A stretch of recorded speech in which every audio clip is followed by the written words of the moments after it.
என்னோட பேரு லீலா. எனக்கு இப்போ 22 வயசு ஆகுது. என்னோட வீட்டுக்கு நான் ஒரே ஒரு பொண்ணு தான். அதனால என்னோட அம்மாவும் அப்பாவும் என்னை ரொம்பவே பாசமா வளர்க்க ஆரம்பிச்சாங்க.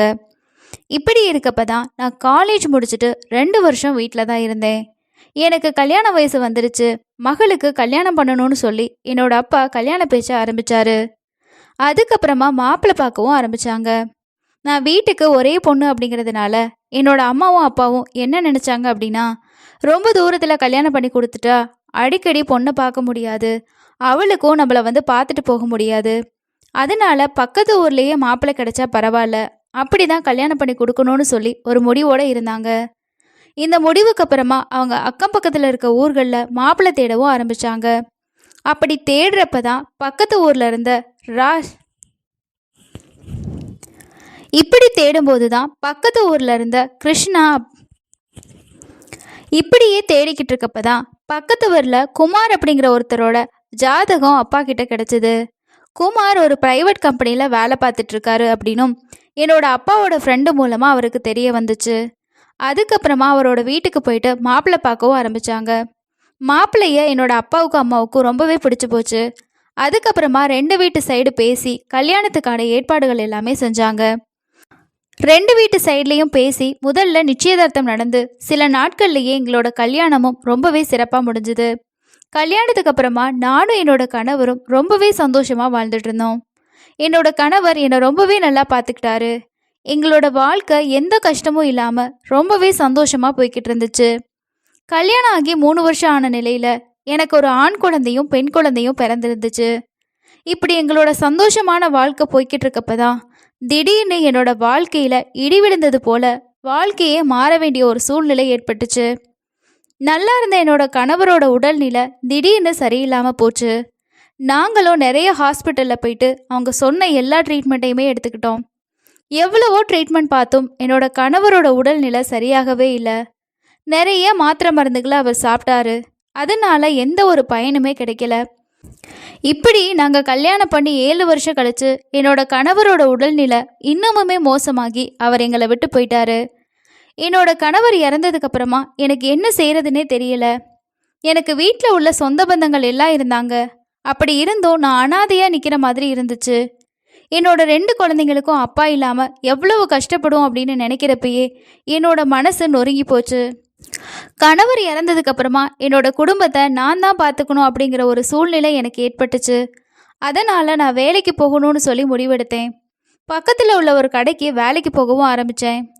இந்த சமுதாயத்தில் ஒரு பெண் விதவையாக இருந்தால் மற்ற ஆண்கள் எப்படியெல்லாம் பார்ப்பாங்கன்னு சொல்லி எல்லாருக்குமே தெரிஞ்ச ஒரு விஷயந்தான். அதே நிலைமை தான் எனக்கும் ஏற்பட்டுச்சு. ஆனாலும் அதை நான் கண்டுக்காமல் வேலைக்கு போய்கிட்டு வந்துட்டு இருந்தேன்.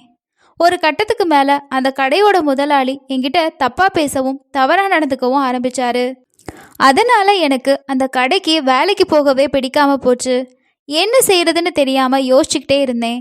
அப்போ தான் எனக்கு ஒரு யோசனை வந்துச்சு. எனக்கு டெய்லர் வேலை தெரியும்.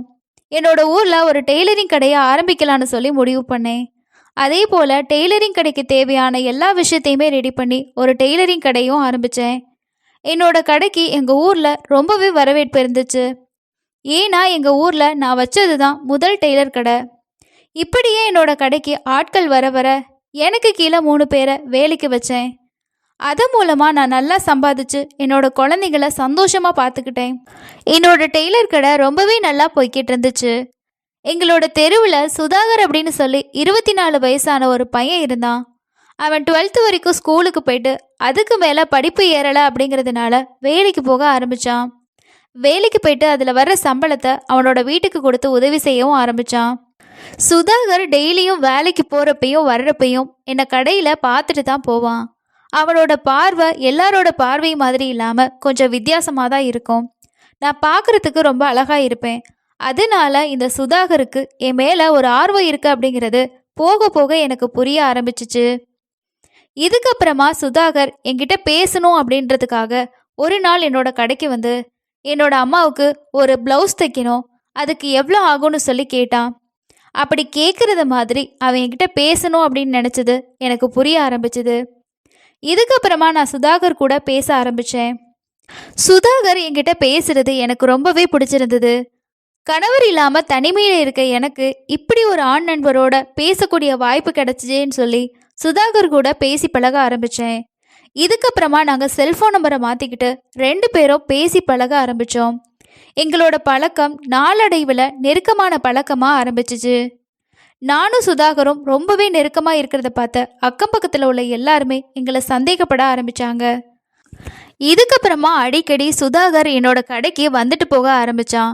இப்படி அடிக்கடி அவன் என்னோட கடைக்கு வந்துட்டு போறத பார்த்த அக்கம் பக்கத்துல இருக்க எல்லாருமே ரொம்பவே சந்தேகப்பட ஆரம்பிச்சாங்க. ஏன்னா எனக்கு 30 வயசு, சுதாகருக்கு 22 வயசு தான் இருக்கு. என்னதான் அவங்க எல்லாருமே சந்தேகப்பட்டாலும் எப்பவுமே சுதாகர் என்னை அக்கா அப்படின்னு சொல்லி தான் கூப்பிடுவான்.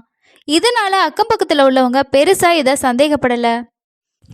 ஆனா அடிக்கடி இவன் எதுக்கு வாரான் போறான் அப்படின்னு சொல்லி பேசிக்கிட்டாங்களே தவிர இவங்க 2 பேருக்கு இடையில வேற ஏதாவது உறவு இருக்கும் அப்படிங்கிற மாதிரி யாருமே சந்தேகப்படல. கொஞ்ச நாட்கள்லயே சுதாகரோட அம்மாவுக்கும் இந்த விஷயம் தெரிய வந்துச்சு.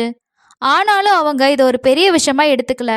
ஏன்னா தன்னோட பையன் யதார்த்தமா பேசி பழகுவான், எல்லார்கிட்டையும் சகஜமா பேசக்கூடிய ஒரு பையன் தானே, இந்த பொண்ணுகிட்ட பேசுறதுல அப்படி என்ன இருக்குன்னு சொல்லி அவங்களும் சாதாரணமா விட்டுட்டாங்க. ஆனா இவங்க யாரும் நினைக்கிற மாதிரி நாங்க 2 பேரும் சாதாரணமா பழகவே இல்லை. எங்களோட பழக்கம் நாளடைவில் காதலா மாறுச்சு. ஒரு கட்டத்துல 2 பேருமே அடிக்கடி வெளியில போறது, ஒன்னா நிறைய இடங்களை சுத்துறது, அதுக்கப்புறமா தனிமையில இருக்கிறது அப்படின்னு சொல்லி எங்களோட வாழ்க்கை மாற ஆரம்பிச்சிச்சு. அடிக்கடி சுதாகர் அவனோட பைக்ல என்னை கூட்டிக்கிட்டு பார்க்கு, சினிமான்னு சொல்லி நிறைய இடங்கள்ல சுத்த ஆரம்பிச்சான். நாங்க 2 பேரும் நேரங்காலம் பார்க்காம சுத்த ஆரம்பிச்சோம். இதை பார்த்த எல்லாருக்குமே எங்க மேல இன்னுமுமே சந்தேகம் வர ஆரம்பிச்சிச்சு. இப்படி இருக்கப்பதான் ஒரு நாள் நாங்க 2 பேரும் ஒன்னா உட்காந்து பேசிட்டு இருந்தோம். அப்போ சுதாகர் கிட்ட நான் என்ன சொன்னேன் அப்படின்னா, நீ என்னை விட 8 வயசு சின்ன பையனா இருக்க, ஆனா என்னோட மனசுல உன்னை நான் தம்பியா நினைக்கல, உன் மேல எனக்கு ஒரு காதல் இருக்கு அப்படின்னு சொல்லி நான் சொன்னப்பயே சுதாகர் என்ன சொன்னா அப்படின்னா, நானும் உன்னை ஒரு அக்கா போல நினைக்கல, என்னோட காதலியா தான் நினைக்கிறேன், இத்தனை நாள் நான் அப்படிதான் நினைச்சிட்டு இருந்தேன்னு சொல்லி என்கிட்ட சொன்னான். இப்படி இருக்க 2 பேரும் காதலிக்கவும் ஆரம்பிச்சோம். இதுக்கப்புறமா நாங்க கிடைக்கிற நேரத்துல தனிமையில இருந்து வரவும் ஆரம்பிச்சோம். சுதாகருக்கும் என் மேல ஒரு இன்ட்ரெஸ்ட் இருக்குன்னு தெரிஞ்சதுக்கு அப்புறமா, அவன் என்னை விரும்புறான்னு தெரிஞ்சதுக்கு அப்புறமா வீட்டில் நானும் குழந்தைங்களும் மட்டும்தான் இருக்கும். அதனால என்னோட 2 குழந்தைகளையும் சில நாட்கள்ல நைட்டு தூங்க வச்சுட்டு அதுக்கப்புறமா சுதாகரை வீட்டுக்கு வர வச்சு அவனோட பேசுறது, தனிமையில இருக்கிறதுன்னு சொல்லி என்னோட காலத்தை போக்கிட்டு வந்தேன். இப்படியே எங்க 2 பேரோட நெருக்கம் அக்கம் பக்கத்துல உள்ள எல்லாரும் பார்த்து கிசுகிசுக்க ஆரம்பிச்சிட்டாங்க. கடைக்கு வந்துட்டு போனப்ப பேச ஆரம்பிச்சவங்க வீட்டுக்கு வந்தப்போ இன்னுமுமே அதிகமா பேச ஆரம்பிச்சிட்டாங்க. ஒரு கட்டத்துல சுதாகர் என்ன நினைச்சா அப்படின்னா, எப்படியுமே அக்கம் பக்கத்துல இருக்க நிறைய பேருக்கு நம்ம இவங்க வீட்டுக்கு வந்துட்டு போற விஷயம் தெரிய ஆரம்பிச்சிருச்சு. எப்படி இருந்தாலும் இந்த விஷயத்த நம்ம அம்மா கிட்ட இவங்க சொல்லிடுவாங்க, இவங்க சொல்றதுக்கு முன்னாடி நாமளே அதை சொல்லிடலான்னு சொல்லி சுதாகர் முடிவு பண்ணிட்டான். அவனோட அம்மா கிட்ட போயிட்டு, அம்மா நான் லீலாவை விரும்புகிறேன், நான் அவங்கள தான் கல்யாணம் பண்ணிக்கணும்னு சொல்லி ஆசைப்படுறேன் அப்படின்னு அவங்க அம்மா கிட்ட சொல்லியிருக்கான். இதை கேட்டு அவங்க அம்மா கோவப்பட்டு, இத்தனை நாளாக அக்கான்னு சொல்லிட்டு இப்போ இப்படி வந்து சொல்கிற, அது மட்டும் இல்லாமல் உன்னை விட அந்த பொண்ணு எவ்வளோ வயசு அதிகமான பொண்ணு தெரியுமா அப்படின்னு சொல்லி அவங்க அம்மா எவ்வளவோ எடுத்து சொல்லி பார்த்துருக்காங்க. ஆனால் சுதாகர் அதை பற்றி கண்டுக்கவே இல்லை. தன்னோட மகன் இவ்வளோ எடுத்து சொல்லியும் கண்டுக்கவே இல்லைன்னு சொல்லி சுதாகரோட அம்மா ரொம்பவே கவலைப்பட ஆரம்பிச்சிருக்காங்க. தான் ஆசையாக வளர்த்த தன்னோட மகன் இப்படி தவறான பாதையில் போகிறானே, என்னோட மகன்கிட்ட தயவு செஞ்சு அவளை நம்பாத, அவள் வயசு வித்தியாசம் பார்க்காம உன்னோட பழகிட்டு வரா, அவளுக்காக மனைவியை தொலைச்சவங்க வாழ்க்கையை கொடுப்ப இருப்பாங்க, ஆனால் நீ அப்படி கிடையாது, உனக்கு இப்போ 22 வயசு தான் ஆகுது, இனிமே தான் உனக்கு வாழ்க்கையே ஆரம்பிக்க போகுது, ஆனால் இந்த பொண்ணுக்கு கல்யாணமாகி 2 குழந்தை வேற இருக்கு, நீ எதுக்காக அவளை கல்யாணம் பண்ணிக்க ஆசைப்படுற, எதுக்காக கல்யாணம் பண்ணணும்னு நினைக்கிற, இதுக்கு நான் ஒரு நாளுமே சம்மதிக்க மாட்டேன்னு சொல்லி சுதாகரோட அம்மா சுதாகர் கிட்ட சொல்லியிருக்காங்க. சுதாகரோட அம்மா இருக்கக்கூடிய யதார்த்தமான விஷயத்த எவ்வளவோ எடுத்து சொல்லியும் சுதாகர் கொஞ்சம் கூட கேட்கவே இல்லை. அவங்க அம்மா பேசுனதுக்கு எல்லாமே அவன் என்ன சொன்னான் அப்படின்னா, நீங்கள் என்ன சொன்னாலும் நான் கேட்க மாட்டேன், அதை ஒத்துக்கவும் மாட்டேன், என்னால் அவளை விட்டு வர முடியாது, நான் அவளை மனப்பூர்வமாக காதலிக்கிறேன், அவள் எப்படி இருந்தாலும் எனக்கு பரவாயில்ல, ஆனால் இந்த ஜென்மத்தில் நான் அவளைத்தான் கல்யாணம் பண்ணிக்குவேன்னு உறுதியாக சொல்லிட்டு கோவப்பட்டு வீட்டிலேருந்து கிளம்பி என்னோட வீட்டுக்கு வந்துட்டான். இதுக்கப்புறமா நான் அவன்கிட்ட பேசி அவனை மயக்கி நான் உன்னை கல்யாணம் செஞ்சுக்கலாம் அப்படின்னு விரும்புகிறேன், இதுக்கு உனக்கு சம்மதம்னா ஊர் மக்கள் எல்லாருமே என்னை தவறா பேச ஆரம்பிச்சிட்டாங்க. இதுக்கு மேலேயும் நான் கல்யாணம் பண்ணிக்காம இருந்தேன் அப்படின்னா என்னோட நிலைமை ரொம்பவே மோசமாகிடும்னு சொல்லி சொன்னேன். இதை கேட்ட சுதாகருக்கும் நான் சொல்றது தான் சரின்னு சொல்லிப்பட்டுச்சு.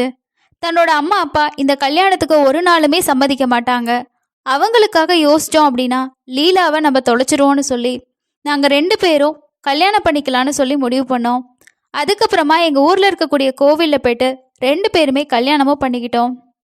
இப்படி இருக்கப்ப தான் சுதாகரோட அம்மாவுக்கும் அப்பாவுக்கும் இந்த விஷயம் தெரிய வந்துச்சு. தன்னோட மகனை இத்தனை நாள் கஷ்டப்பட்டு பெத்து வளர்த்த நம்மளை பற்றி நினைக்காம யாரோ ஒரு பொண்ணுக்காக நம்மளை விட்டுட்டு போயிட்டானே அப்படின்னு சொல்லி இனிமே நீ இந்த வீட்டு பக்கமே வரக்கூடாது, உனக்கும் எங்களுக்கும் எந்த சம்பந்தமும் இல்லைன்னு சொல்லி அந்த வீட்டை விட்டு வெளியே போக சொல்லிட்டாங்க. அவனுமே என்னோட வீட்டுக்கு வந்துட்டான். இதுக்கப்புறமா சுதாகர் தன்னோட மனைவி லீலாவுக்காக தன்னோட வீட்டை விட்டு வெளியே வந்து லீலா கூட ஒன்றா வாழ ஆரம்பிச்சிட்டான். லீலாவோட 2 குழந்தைகளையும் அவன் தன்னோட குழந்தைகள் மாதிரி பார்த்துக்க ஆரம்பித்தான். இப்படி இருக்கப்ப தான் 2 பேரும் வேலைக்கு போகவும் ஆரம்பித்தாங்க. சுதாகரோட அம்மா என்னதான் தன்னோட பையன் தான் பேச்சை கேட்காம இன்னொரு பொண்ணை கல்யாணம் பண்ணிக்கிட்டு போயிட்டாலும் அவங்களுக்கு அவன் மேலே இருக்கக்கூடிய பாசம் மட்டும் குறையவே இல்லை. அவனை வீட்டில் ஏற்றுக்காட்டியுமே அவன்கிட்ட அவங்க அம்மா அடிக்கடி கால் பண்ணி பேசி நல்லா விசாரிச்சுக்கிட்டே இருந்திருக்காங்க. இப்படியே இவங்க 2 பேரும் கல்யாணம் பண்ணி 1 வருஷம் ஆகிருச்சு. சுதாகரோட அம்மா எப்பவும் அவனுக்கு கால் பண்ணுற மாதிரி ஒரு நாள் கால் பண்ணியிருக்காங்க. சுதாகரோட செல்ஃபோன் சுவிட்ச் ஆஃப் ஆகி வந்திருக்கு. சரி, தன்னோட மகன் ஏதோ வேலையாக இருப்பான்னு சொல்லி அவங்க கண்டுக்காமல் விட்டுட்டாங்க.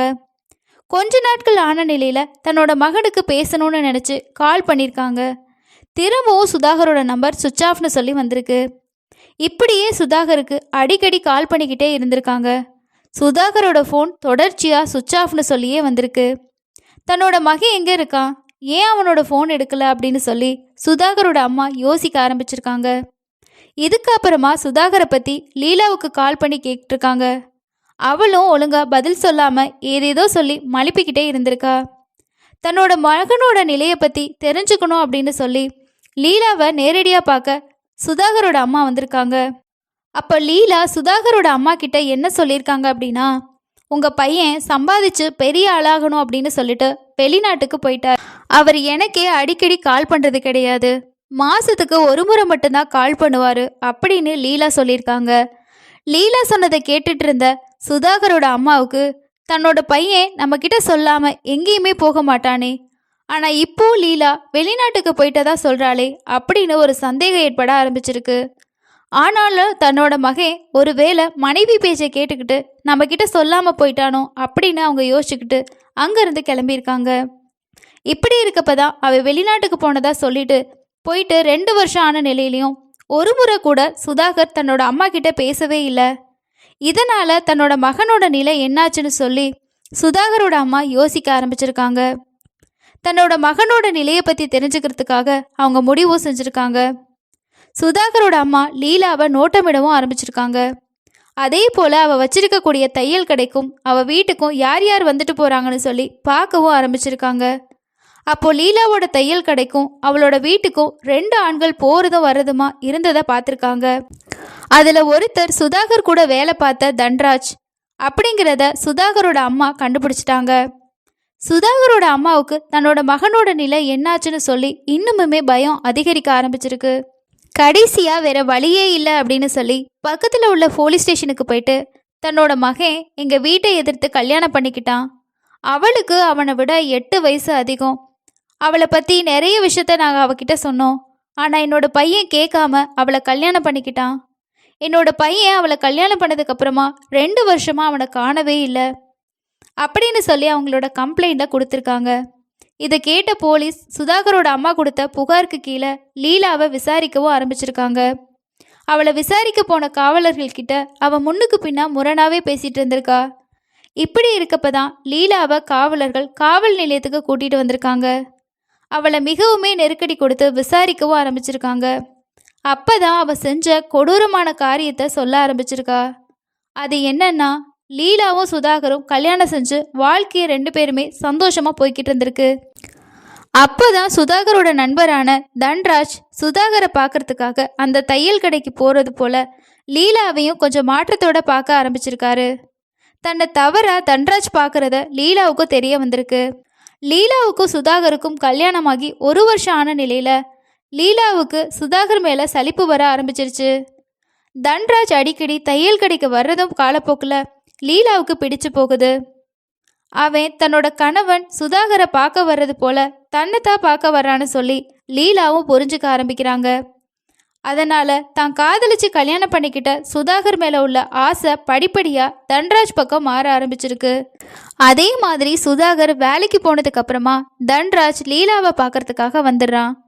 லீலாவோட மணிக்கணக்கில் பேசுறது, அவ கூட பழகுறதுன்னு சொல்லி தன்ராஜ் இருந்து வந்திருக்கான். காலப்போக்கில் லீலாவுக்கு தன்ராஜை ரொம்பவே பிடிக்க போகுது. 2 பேரும் நெருங்கி பழக ஆரம்பிச்சிருக்காங்க. ஒரு கட்டத்துக்கு மேலே அவங்க 2 பேரும் அந்த தையல் கடையிலேயே தனிமையில் இருந்திருக்காங்க. இந்த விஷயம் அக்கம் பக்கத்தில் இருந்த எல்லாருக்குமே தெரிய வந்திருக்கு.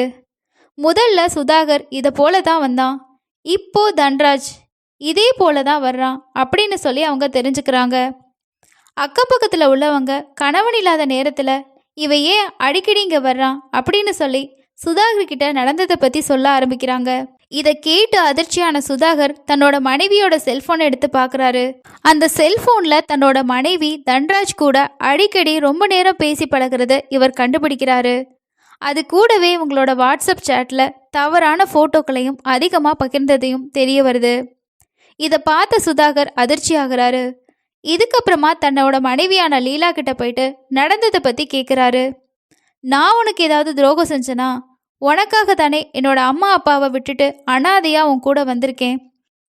உன்னோட குழந்தைகளை என்னோட குழந்தைங்க போல நான் பார்த்துக்கிறேன். ஆனால் நீ எனக்கே தெரியாமல் அந்த தன்ராஜ் கூட பேசி பழகிட்டு இருக்கியா? ஆனால் நீ எனக்கு தெரியாமல் அந்த தன்ராஜ் கூட பேசி பழகிட்டு இருக்கியா? இப்போ நான் உனக்கு சலிச்சிட்டனா? அதனால தான் அவனை பிடிச்சிட்டியான்னு சொல்லி லீலாவை அடிக்கடி கேட்டுக்கிட்டே இருந்திருக்காரு. இதுக்கப்புறமா லீலா போகிற இடம் வர்ற இடம் எல்லாமே அவளுக்கு தெரியாமல் அவளை நோட்டமிடவும் ஆரம்பிச்சிருக்காரு. சுதாகர் லீலாவை நோட்டமிடுறது, கேள்வி கேட்குறது லீலாவுக்கு சுத்தமாக பிடிக்கவே இல்லை. இது அவங்கள நிம்மதியாக இருக்க முடியலை அப்படின்னு சொல்லி ஃபீல் பண்ண வச்சிருக்கு. ஒரு கட்டத்தில் தன்ராஜா அவங்களுக்கு ரொம்பவே பிடிச்சு போகுது. நம்ம தன்ராஜ் கூட இனிமே வாழலான்னு சொல்லி முடிவு பண்ணி தன்ராஜ்